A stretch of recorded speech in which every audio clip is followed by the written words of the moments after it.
El Señor esté con ustedes. Del Santo Evangelio según San Juan. En aquel tiempo Jesús dijo a sus discípulos: si el mundo los odia, sepan que me ha odiado a mí antes que a ustedes. Si fueran del mundo, el mundo los amaría como cosa suya, pero el mundo los odia porque no son del mundo, pues al elegirlos yo los he separado del mundo. Acuérdense de lo que les dije: el siervo no es superior a su señor. Si a mí me han perseguido, también a ustedes los perseguirán, y el caso que han hecho a mis palabras lo harán de las de ustedes. Todo esto se lo van a hacer por mi causa, pues no conocen a aquel que me envió. Palabra del Señor.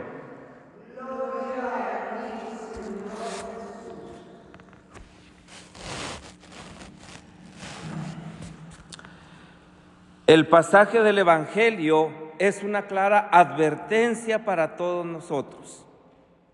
El mundo aborreció a Jesucristo y aborrecerá siempre a los verdaderos discípulos de Jesucristo. Si nosotros tratamos de complacer al mundo, entonces nos convertimos en unos traidores.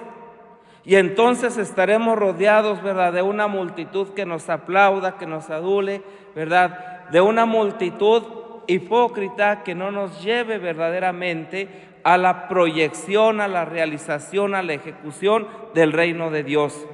Y de esta manera nosotros podremos convertirnos pues en unos cristianos, pero solamente de nombre y no de compromiso. Aquel que quiera practicar la virtud debe contar con el odio de los malos y de los que se dicen buenos. Y este odio es una señal para saber si verdaderamente seguimos a Cristo. Porque vamos en contra precisamente de la corriente, vamos en contra de los criterios del mundo. El pasaje del Evangelio entiende por el mundo a los que siguen el espíritu mundano y materialista. No es el mundo como tal, como creación, como universo, porque cuando Dios creó al mundo todo lo hizo bueno. Y la bondad de Dios se manifiesta a través de su creación. La fidelidad de Dios, la santidad de Dios, la misericordia de Dios, la cercanía de Dios se manifiesta también en el mundo, en su creación. Cuando San Juan habla del mundo se refiere a los que no entran o no quieren entrar precisamente en el proyecto de Dios, a todo lo opuesto al espíritu sobrenatural y evangélico. Y si el mundo nos ama, deberíamos examinar nuestra conducta, porque algo habrá en ella que pertenece al mundo y no a Dios. No se trata de irnos buscando enemigos.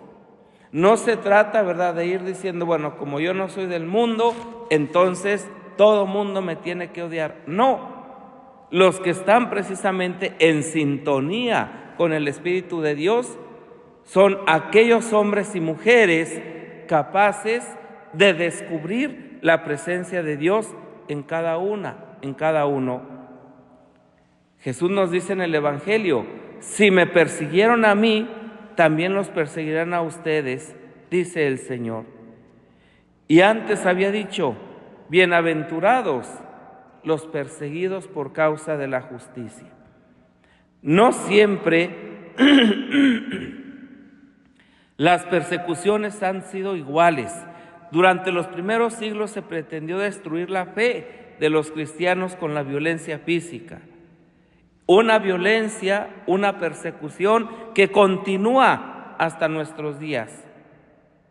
Sin embargo, en muchas ocasiones y en muchos lugares del mundo, los cristianos se han visto hoy todavía y se ven oprimidos en sus derechos más elementales. Incluso en países de tradición cristiana se pone todo tipo de trabas y dificultades para educar cristianamente a los propios hijos, o se priva a los cristianos, ¿verdad?, de las expresiones públicas de su fe, por el solo hecho de serlo, de justas oportunidades de desarrollar un trabajo, de opinar en la cuestión, ¿verdad?, del mundo civil, de la política, por ejemplo, en nuestro país. No es frecuente que en sociedades que se consideran libres, entre comillas, los cristianos tengan que vivir en ambientes claramente adversos. Puede darse entonces la persecución encubierta, la persecución, ¿verdad?, revestida de bien, de bondad, de amabilidad, pero que realmente no existe, con la ironía que trata de ridiculizar los valores cristianos, o con la pretensión de algunos que tratan de atemorizar a los débiles. Se trata de una persecución que, si bien no es sangrienta, no por ello es menos malintencionada. La fe de los cristianos dicen que es oscurantismo, dicen que es un peligro, claro, porque los cristianos, porque la Iglesia despierta las conciencias, porque la Iglesia, porque los cristianos tratamos de vivir según el Evangelio. Y entonces, cuando nosotros vemos el valor, por ejemplo, de la comunidad, el mundo dice, cada uno puede estar por encima de quien quiera, con sus propios criterios. Cuando nosotros vemos un valor en la castidad consagrada, en la virginidad, el mundo dice, vivan como quieran vivir, eso no es ningún valor. Cuando nosotros vivimos, por ejemplo, el sin propio, el mundo dice, tú hazte de tus cosas, no importa la manera de cómo sea. Ahí están los criterios precisamente. Cuando nosotros hablamos del perdón, el mundo habla de ojo por ojo y diente por diente. Cuando nosotros hablamos de la oración, el mundo habla, ¿verdad?, de disfrutar, de vivir simple y sencillamente con una puesta de sol, contemplando el mar, pero simple y sencillamente como una huida de la realidad. La oración, el amor de Dios, son actitudes ineficaces y desusadas para el mundo. Para nosotros, ahí está nuestra fuerza, ahí está nuestra fortaleza, ahí está nuestra vida. Entonces, es necesario, queridas hermanas, que seamos conscientes de esta persecución y que también las familias cristianas sean conscientes de la persecución en contra de las nuevas generaciones, imponiéndoles, metiéndoles criterios que van en contra de la dignidad de la persona y que ya muchas de las veces los papás actuales, ¿verdad?, dejan que sus hijos sean los que elijan y que sus hijos lleven la vida como quieran. No, Jesús afirma que entre Él y el mundo, como reino del pecado, no hay posibilidad de acuerdo.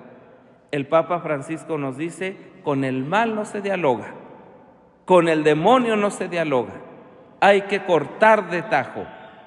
Y por eso tiene que haber una convicción, por eso tienen que haber unos valores, por eso tiene que haber una constancia, por eso tiene que haber una fidelidad, por eso tiene que haber como un cerco, como una muralla, no para defendernos, ¿sí?, del mundo como creación, sino del mundo como pecado, y ser testimonio del amor de Dios. Ser hijos de la luz. Quien vive en el pecado aborrece la luz. Lleva una vida escurridiza, escondida, tenebrosa. Por eso han perseguido a Cristo y también perseguirán a sus discípulos. La hostilidad de los perversos suena como alabanza para nuestra vida porque demuestra que tenemos al menos algo de rectitud que resulta molesto para los que no aman a Dios. ¿Qué tienen estos que son un peligro? Aman a Dios. Pidamos al Señor por la intercesión de la Santísima Virgen María que esos momentos de persecución que también vamos viviendo, que esos momentos de desaliento, de frustración, de tristeza, los pongamos delante de nuestro Padre Dios y nos llenen de fortaleza y de esperanza para ir generando, ¿verdad?, la generación del amor, la transformación del mundo del mal en el mundo del bien, en el mundo del reino. Que así sea.